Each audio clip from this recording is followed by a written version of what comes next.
BootTube. Happy Halloween!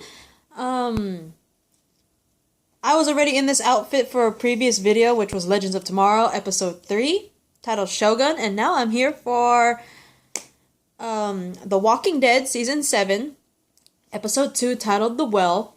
I know we're all still recovering from episode 1. Rest in peace to Glenn Rhee, and rest in peace to Sergeant Abraham Ford. I'm still reeling. Like I said in previous videos, I predicted Abraham's death. Like, my top 3, like, my number 1 was Abraham, my number 2 was actually Daryl, and my number 3 was Glenn. Despite the fact that I predicted Glenn as my top 3, and I read the comics, so I know that Glenn was supposed to die from Negan, like he did in the comics, I did not expect there to be more than one death in the first episode. You know what I mean? Like, I said this before. I believe I said this before. When Glenn was killed after Abraham, I predicted Glenn was going to die in season 7. At least, in my opinion, I believed Glenn was going to die in season 7, and by Negan's hand. I just did not predict that it'd be this soon. I did not predict that Glenn would die. Let's just say I didn't predict that the first episode would show 2 deaths. Both Abraham and Glenn. I thought maybe Glenn would die a little later in season 7, maybe close to mid-season. Like, if there was like a mid-season finale, I thought maybe Glenn would be the victim, you know what I mean? But like, again, like I said, at the end of season 6, the season 6 finale, I predicted Abraham was the one that got killed. I just did not, and I predicted Glenn would die season 7, I just did not think that both Abraham and Glenn would die in the same freaking episode, which was episode 1 of all things. But anyway, there wasn't much going on in this episode, episode 2, titled The Well. That's why I'm not gonna go in too much detail. I'm gonna pretty much say my thoughts about it, obviously, but anyway, Morgan does find Carol and she's injured and everything, and they end up being found by these 2 people on horseback wearing like body armor. And from what I remember, she's on a bed in like a little being like transported by a horse-drawn a wagon to the kingdom, which we learned from Morgan that's what the place is called. It's called the Kingdom, and by 2 Kingdom members that the ones that found them were named Daniel and Richard, I think. And Carol, of course, she was injured because she was shot multiple times by that one savior dude that was following her. I think his name is Roman or something like that. And Morgan was the one that in fact killed Roman, right? And of course, you know, Daniel and Richard are escorting Morgan and drawing a wagon with Carol on it. And some walkers, unfortunately, appear. And, you know, as, you know, Daniel, Richard, they're shooting the walkers. And, of course, Morgan's, you know, Aikido their butts.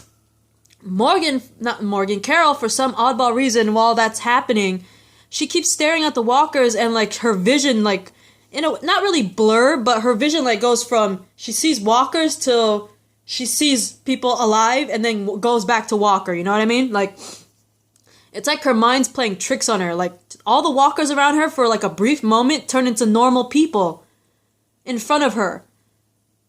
And then she sees Daniel, Richard, and Morgan kill these walkers, but just before they kill them, her mind just turns them into real people, you know what I mean? And she manages to get away from all the action, and she sees this woman in the window. She thinks it's a woman, and it turns out it's actually a walker. And while that's happening, naturally, you know, Morgan, Daniel, and Richard, and a couple of more people on horseback with the same armor show up, rescue Carol, and she pretty much, I think, passes out from what I remember, but Carol pretty much wakes up in a bed where Morgan pretty much tells her she's been asleep for 2 days straight. And Morgan tells her about the place that these people are from, like Daniel and Richard and all them, the horseback people in armor. They call their little safe haven the Kingdom. And Morgan's been telling them that it's been run by this guy, and he's pretty, like, not really upfront about it. He's pretty much, this guy, you know, blah, blah, blah. And Carol's like, who is this guy and all that stuff, and to the point where Morgan tells her that this guy who runs the kingdom calls himself King Ezekiel. I was so happy because I knew King Ezekiel in the comics, and I was so happy, especially considering the actor who plays King Ezekiel. He's a very well-known voice actor. Like, hang on for a sec. Let me search.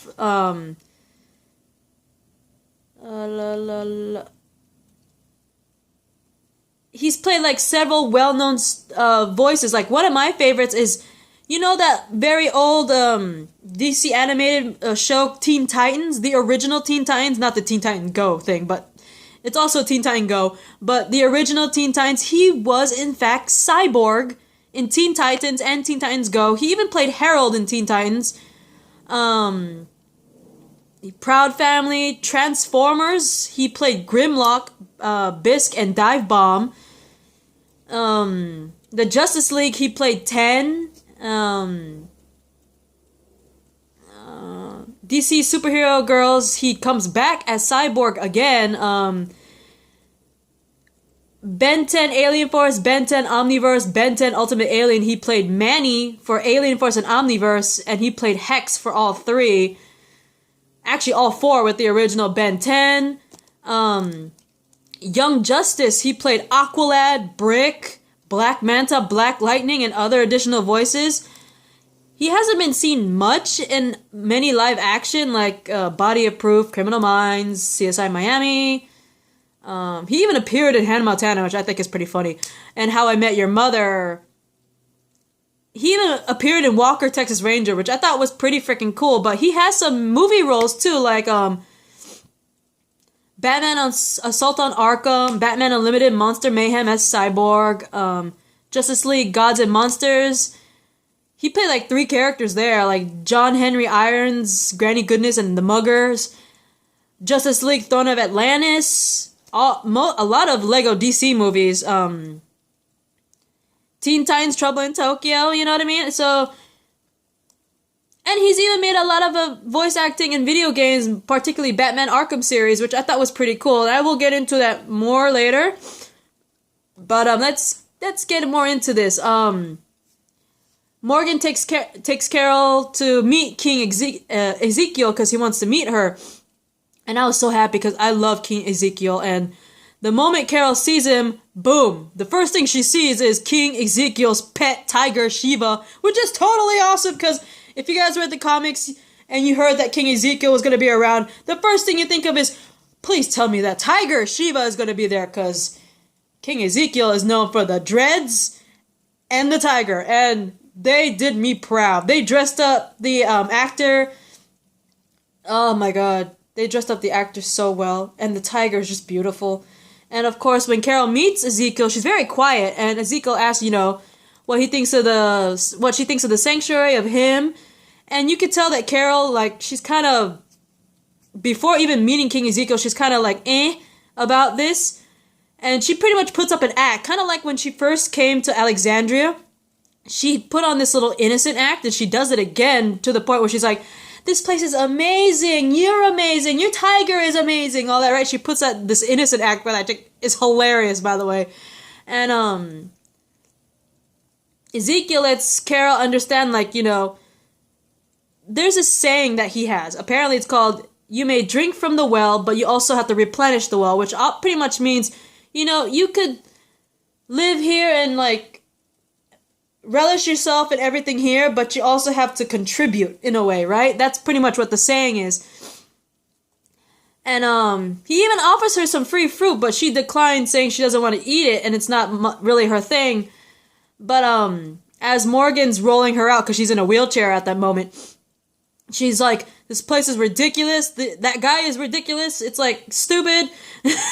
And she's like, I need to get out of here, right?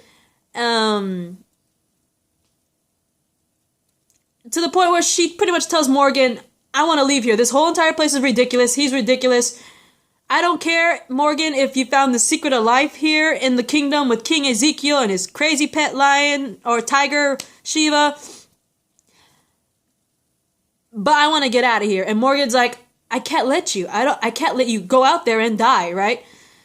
I think it's also part of his conscience because, you know, he knocked her out in the previous season, and also the fact that he made a promise to Rick to bring her back alive. It could be both. You never know. But anyway, I was kind of skeptic. In my honest bit, I was happy to see King Ezekiel, but the way he was, like, pronouncing himself to Carol was kind of tacky. Kind of tacky and weird. But anyway,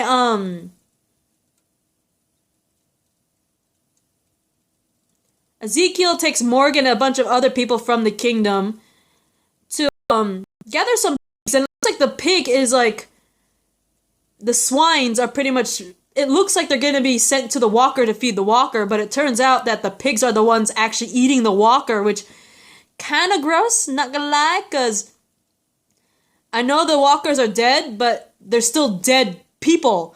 It's like you're seeing people, in a way you're seeing man-eating swines. I know the walkers are dead and everything, but you're still seeing man-eating pigs. That's kind of disturbing, you know? Especially if you're like a farmer or something and you have like a bunch of pigs and you're like, now I'm kind of scared because these swine over here are eating this walker, and technically the walker is a dead person, so it's like man-eating pigs. I'd be kind of scared if I was a farmer and looking at my pigs outside of my farm and be like, these suckers could eat me, man. This is their revenge for turning them into bacon and all that stuff, isn't it? You know what I mean? It's like it's kind of scary when you see man-eating pigs. I know that they're swine, and I know that person is a walker, and it's a dead person, but still, man-eating pigs. Okay? But anyway, turns out that, they are letting these swine eat the walkers because apparently, they trade these swines over to apparently the saviors.